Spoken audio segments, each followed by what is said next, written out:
अस्सलाम वालेकुम। आज हम HTML पढ़ रहे हैं और आज हमारा जो टॉपिक है वो है बेस्ट प्रोग्रामिंग प्रैक्टिसेस इन वेब डिज़ाइनिंग। तो उसमें पहला स्टेप ये है कि जब भी आप वेब पेज बनाएं उसका डॉक टाइप डिक्लेयर करें। इससे सर्च इंजन्स को ये पता चलता है कि ये वेब पेज HTML में बना हुआ है। तो जो लेटेस्ट HTML है उसमें ये डिक्लेरेशन हम करते हैं, तो इसलिए जब भी आप वेब पेज बनाएं उसका ये डिक्लेरेशन लाजमी है। नेक्स्ट हमारा स्टेप ये है कि जब भी आप टैग्स या कोई एलिमेंट वेब पेज का बनाएं तो उसको लोअर केस में बनाएं। HTML केस सेंसिटिव नहीं है, आप लोअर केस में लिखेंगे या अपर केस में, छोटी ABC में लिखेंगे या बड़ी ABC में, दोनों ठीक हैं। लेकिन बेस्ट प्रैक्टिस ये है कि जब भी कोई टैग स्टार्ट करें उसको लोअर केस में स्टार्ट करें। जब भी कोई टैग लिखें, एलिमेंट लिखें, उसको लोअर केस में लिखें, अपर केस में ना लिखें। आपको लोअर केस अलाउड है, लेकिन बेस्ट प्रैक्टिस ये है कि आप उसको लोअर केस में लिखें, अपर केस में ना लिखें। थर्ड पॉइंट ये है कि क्लोज ऑल एलिमेंट्स। हम क्या करते हैं, टैग स्टार्ट करते हैं उसको क्लोज करना भूल जाते हैं। तो बेस्ट प्रैक्टिस ये है कि टैग जब भी स्टार्ट करें पहले उसको क्लोज करें। जैसे मैंने कोई H1 स्टार्ट किया तो टेक्स्ट लिखने से पहले उसको क्लोज करें, उसके बाद यहाँ टेक्स्ट लिखें। तो ये बेस्ट प्रैक्टिस है कि जब भी कोई टैग स्टार्ट करें उसको क्लोज लाजमी करें। इससे क्या होगा, आपका वेब पेज का जो आउटपुट है वो स्टेबल रहेगी, प्रिडिक्टेबल रहेगी। अगर आप टैग क्लोज नहीं करेंगे तो क्या होगा, जहाँ उसको क्लोजिंग टैग मिलेगा आपका वेब पेज का डिज़ाइन डिस्टर्ब हो जाएगा। उससे बचने के लिए आप क्या करें, जब भी कोई टैग बनाएं तो उसको क्लोज लाजमी करें। जब भी आपके वेब पेज की आउटपुट ठीक ना आ रही हो तो सबसे पहला स्टेप ये होता है कि आप उसको डिबग करने के लिए सबसे पहला स्टेप ये होता है कि आप तमाम टैग्स की क्लोजिंग टैग्स को सर्च करें। अगर कोई टैग क्लोज नहीं हुआ हो तो उसको क्लोज करेंगे तो आपका वेब डिज़ाइन, वेब पेज की आउटपुट ठीक हो जाएगी। नेक्स्ट क्या, use lower case attribute name. जब भी इसको टैग कहते हैं और इसको एट्रीब्यूट कहते हैं। जब भी एट्रीब्यूट लिखें उसको लोअर केस में लिखें, अपर केस में ना लिखें। अपर केस अलाउड है, लेकिन बेस्ट प्रैक्टिस ये है कि आप इसको लोअर केस में लिखें। नेक्स्ट क्या, ऑलवेज कोट एट्रीब्यूट्स वैल्यूज़। जब भी कोई एट्रीब्यूट वैल्यू दें तो उसको डबल कोट्स में दें। डबल कोट स्टार्ट करें और डबल कोट्स क्लोज करें, इस तरह भी वैलिड है।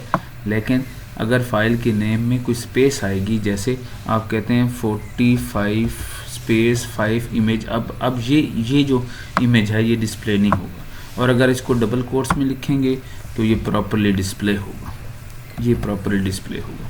इवन फाइल के नाम में भी स्पेस है तब भी ये डिस्प्ले होगा।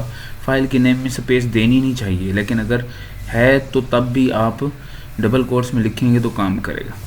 तो जब भी एट्रीब्यूट की वैल्यू दें तो डबल कोट्स स्टार्ट करें और डबल कोट्स क्लोज करें। कभी भी बगैर बगैर कोट्स के किसी भी एट्रीब्यूट की वैल्यू ना असाइन करें। नेक्स्ट स्टेप ये है, always specify alt attribute, width attribute and height attribute. अगर आप ये चाहते हैं आपकी वेब पेज पे जो इमेजेस हैं वो डिस्टर्बेंस क्रिएट ना करें तो आप इमेजेस की ऑल्ट, ये क्या करेगा, जब इमेज नहीं मिलेगा तो ये वाला टेक्स्ट डिस्प्ले होगा।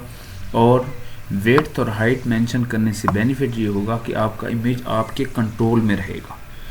आपको कितनी इमेज को कितनी एरिया पे डिस्प्ले करना है, उसकी हाइट क्या रखनी है, विड्थ क्या रखनी है। अगर आप ऑटो कर देते हैं तो फिर वेब ब्राउज़र खुद डिसाइड करता है इसकी हाइट क्या होनी चाहिए, इसकी विड्थ क्या होनी चाहिए, जिससे क्या होता है डिफरेंट डिवाइसेस पे आपकी जो आउटपुट है इमेज की वो डिफरेंट आ रही होती है। तो उससे बचने के लिए आप क्या करें, आप इमेज की हाइट और विड्थ खुद से मेंशन कर दें, एक्सप्लिसिट मेंशन कर दें। उससे क्या होगा, आपका इमेज आपके कंट्रोल में रहेगा। बाज़ डेवलपर ये कहते हैं कि जो इमेजेस जो हैं वो डिफरेंटली बिहेव करते हैं डिफरेंट ब्राउज़र में। उसकी रीज़न भी यही होती है कि जब आप हाइट और विड्थ को ऑटो कर देते हैं या उसको एक्सप्लिसिट मेंशन नहीं करते तो उससे क्या होता है, हाइट और विड्थ ब्राउज़र रन टाइम भी डिसाइड कर रहा होता है, जिससे इमेजेस क्या होते हैं आपके वेब पेज की लुक को, आपके वेब पेज की ब्यूटिफिकेशन को क्या कर देते हैं, डिस्टर्ब कर देते हैं। तो नेक्स्ट स्टेप ये है कि जब भी आप स्पेसेस यूज़ करें तो इक्वल से लेफ़्ट और राइट पे स्पेस यूज़ ना करें, इक्वल के लेफ़्ट और राइट पे स्पेस यूज़ ना करें। रीडेबिलिटी तो बढ़ जाती है, लेकिन बेस्ट प्रैक्टिस ये है कि इन इक्वल के यहाँ स्पेस एंटर करने से रीडेबिलिटी तो ठीक है, ह्यूमन के लिए रीड करना इजी है, लेकिन ये बेस्ट प्रैक्टिस नहीं है।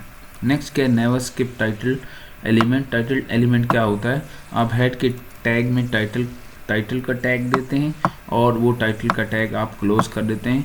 ये आपके ब्राउज़र में ये जगह है, यहाँ जो है यहाँ लिखा आता है। तो आप टाइटल जो है वो लाजमी दें। टाइटल अगर आप को मिस नहीं करना चाहिए, क्योंकि जो सर्च इंजन्स होते हैं वो आपके वेब पेज को सर्च करने में सबसे पहले टाइटल को चेक करते हैं। बहुत सारे एलिमेंट्स को चेक करते हैं, जैसे मेटा टैग को चेक करते हैं, तो टाइटल को लाजमी चेक करते हैं। तो मोस्ट इंपॉर्टेंट जो सर्च इंजन के लिए एलिमेंट होता है आपके वेब पेज पे, वो आपका टाइटल होता है। तो टाइटल लाजमी दें। Omit HTML and body.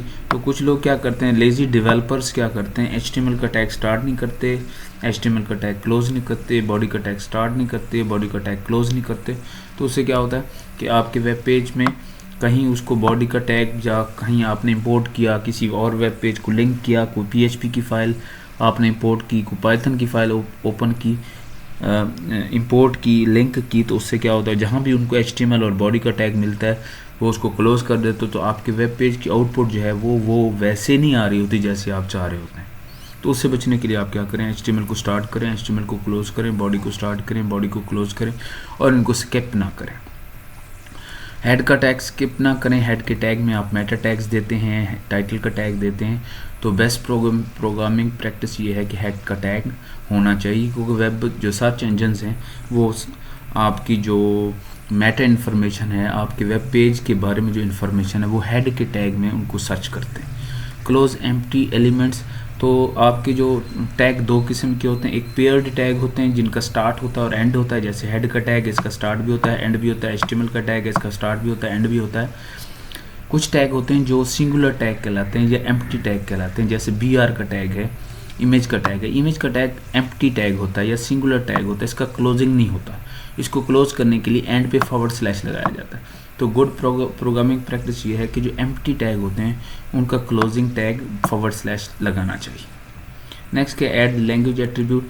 जब आप अपना वेब पेज स्टार्ट करते हैं सबसे पहले ये लिखते हैं, तो नेक्स्ट आप जब HTML का टैग लिखें तो उसमें लैंग्वेज आप मेंशन कर दें। लैंग्वेज मेंशन करने से क्या होता है, सर्च इंजन्स जब भी गूगल में कोई भी बंदा आपकी वेबसाइट को सर्च करता है, सर्च इंजन ऑप्टिमाइजेशन के पॉइंट से देख रहे हैं हम, जब भी आपकी कोई वेबसाइट को आपका कोई कंटेंट सर्च करना चाहता है गूगल में, तो गूगल जो सर्च इंजन्स हैं वो सबसे पहले आपके वेब पेज की लैंग्वेज चेक करते हैं, क्योंकि अगर सर्च क्यूरी उर्दू में है तो वो उर्दू वाले वेब पेज सर्च करके लाते हैं, अगर वो इंग्लिश में है तो इंग्लिश वाले, अगर वो फ्रेंच में है तो फ्रेंच वाले। इसलिए आप लैंग्वेज का जो एट्रीब्यूट है वो मेंशन करेंगे, तो उससे क्या होगा, आपकी वेबसाइट जल्दी रैंक हो जाएगी। आपकी वेबसाइट गूगल और बिंग और याहू के जो सर्च इंजन्स हैं और डिफरेंट सर्च इंजन्स हैं वो उसको जल्दी सर्च करके ले आएंगे। Meta data helpful for search engines. Meta data, आप मेटा जो टैग्स हैं वो हेड के टैग में लिखते हैं, जैसे आप कैरेक्टर सेट मेंशन करते हैं। कैरेक्टर सेट से क्या होता है, सर्च इंजन को हेल्प होती है कि ये कौन सी लैंग्वेज में वेबसाइट बनी हुई है। तो कैरेक्टर सेट क्या होते हैं, आपके जैसे अल्फ़ाबेट्स होते हैं, BC के 26 हैं, हर लैंग्वेज के सेट ऑफ अल्फ़ाबेट्स होते हैं। तो UTF-8 एक कैरेक्टर सेट है जिसमें मिलियंस ऑफ कैरेक्टर सेट्स हैं और ये हंड्रेड्स ऑफ लैंग्वेज को सपोर्ट करता है। नेक्स्ट है व्यू पोर्ट। अगर आप व्यू पोर्ट सेट करते हैं तो आपका जो वेब पेज है उसका जो हाइट और विड्थ है वो ऑटो एडजस्टेबल होती है। जैसे आप यहाँ कहते हैं कि वेब पेज की विड्थ जो है वो डिवाइस की विड्थ के बराबर हो जाए। इस मीन कि अगर डिवाइस की विड्थ और हाइट कम होगी तो वेब पेज का साइज़ कम होगा, अगर हाइट और विड्थ ज़्यादा होगी तो वेब पेज का साइज़ कम होगा। इससे बेनिफिट क्या होता है कि आपका वेब पेज जो है वो रिस्पॉन्सिव बन जाता है और अपनी हाइट और विड्थ को ऑटो एडजस्ट कर देता है। इसमें इनिशियल स्केल 1.0 मीन कि बाय डिफ़ॉल्ट जो आपका जूम हो पेज का वो 100% हो। आप इसको 200% कर देंगे तो टेक्स्ट बड़ा बड़ा नज़र आएगा। तो use lower case file name. जब भी कोई प्रोग्रामिंग किसी भी C++ में कर रहे हैं, जावा में कर रहे हैं, HTML में कर रहे हैं, PHP में कर रहे हैं, जावास्क्रिप्ट में कर रहे हैं, किसी भी लैंग्वेज में आप प्रोग्रामिंग कर रहे हैं तो आपको फाइल का नाम हमेशा लोअर केस में छोटी ABC में देना चाहिए, एक्सटेंशन भी लोअर ABC में देनी चाहिए। ये बैड प्रैक्टिस है, ये गुड प्रैक्टिस है। सब वेब सर्वर जैसे अपाची है, यूनिक्स है, वो केस सेंसिटिव होते हैं। वेब सर्वर जो केस सेंसिटिव होते हैं वो इसको और इसको डिफरेंट फाइल समझते हैं, हालांकि ये दोनों सेम फाइल हैं। तो आप कोशिश करें कि जब भी फाइल का नाम रखें, फोल्डर का नाम रखें, उसमें स्पेस ना डालें और उसको अपर केस में या मिक्स्ड केस में ना दें, लोअर केस में दें। अपर और लोअर को मिक्स ना करें, छोटी ABC और बड़ी ABC को मिक्स करके नाम ना रखें। आप क्या करें, हमेशा फाइल का नाम और फाइल के एक्सटेंशन लोअर केस में देते हैं। कुछ लोग देते हैं इमेज का नाम देते हैं my.jpg। तो अब इसको जो जब ये यूनिक्स पे सर्वर पे या अपाची के सर्वर पे जाएगा तो वो इसको रिकग्नाइज नहीं करेगा, वो कहेगा कि my.jpg और फाइल है, ये वाली फाइल और है और ये वाली फाइल और है। तो कोशिश करें जब भी फाइल का नाम दें, फोल्डर का नाम दें, उसमें स्पेस ना दें और उनका नाम और एक्सटेंशन जो है, इसको एक्सटेंशन कहते हैं, लोअर केस में होनी चाहिए। असाइंड विड्थ इन परसेंटेज, अगर आप अपने वेब पेज को रिस्पॉन्सिव बनाना चाहते हैं तो जब भी आपको विड्थ देनी हो किसी भी एलिमेंट की, किसी भी टैग की, उसको पिक्सल की बजाय परसेंटेज में दें।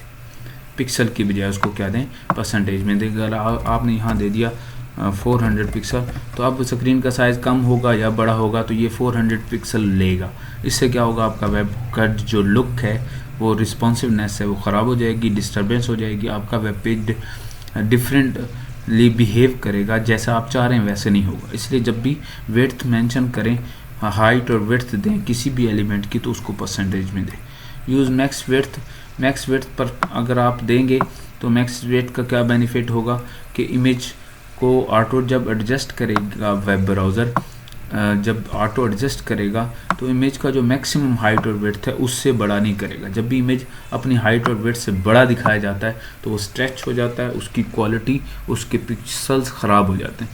तो पिक्सल को ख़राब होने से बचाने के लिए आप क्या करते हैं, मैक्स विड्थ 100% मीन कि इमेज को जितना भी बड़ा, अगर बड़ी स्क्रीन है और बड़ी हो गई और बड़ी हो गई, तो जितनी बड़ी स्क्रीन हो, इमेज जो है वो अपनी ओरिजिनल हाइट और विड्थ से बड़ा नहीं दिखाना। इसको हम क्या कहते हैं, मैक्स विड्थ। तो इस स्टेप नंबर 17 में हमने ये देखा कि आप क्या करें, जब भी इमेज लगाएं उसकी मैक्स विड्थ 100% कर दें, जिससे क्या होगा, इमेज स्ट्रेच ज़्यादा नहीं होगा और इमेज के पिक्सल ख़राब नहीं होगा। रिस्पॉन्सिव टेक्स्ट साइज़, आप ये चाहते हैं कि स्क्रीन का साइज़ बड़ा हो तो टेक्स्ट भी बड़ा होता जाए, स्क्रीन का साइज़ कम होता जाए तो टेक्स्ट का साइज़ भी कम होता जाए। इसको कहते हैं रिस्पॉन्सिव टेक्स्ट साइज़। तो उसके लिए आप जब भी फॉन्ट साइज़ दें उसको पिक्सल के बजाय व्यू विड्थ के, व्यू पोर्ट विड्थ, ये यूनिट है VW, इसमें दें।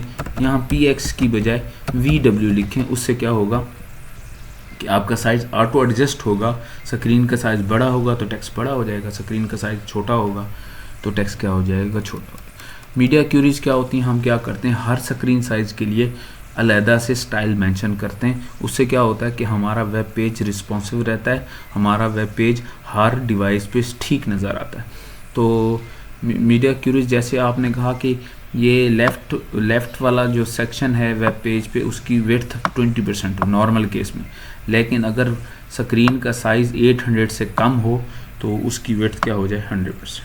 इसी तरह आपने कहा मेन की जो विड्थ है वो 60% हो नॉर्मल केस में, लेकिन अगर बड़ी स्क्रीन के केस में, और अगर ये स्क्रीन का साइज़ 800 से कम हो, तो अगर बड़ी स्क्रीन ना हो, 800 पिक्सल से कम हो, तो जैसे टैब है और मोबाइल है, तो इसमें लेफ़्ट की जो विड्थ है वो 100% हो जाए और मेन की विड्थ क्या हो जाए, 100% हो जाए।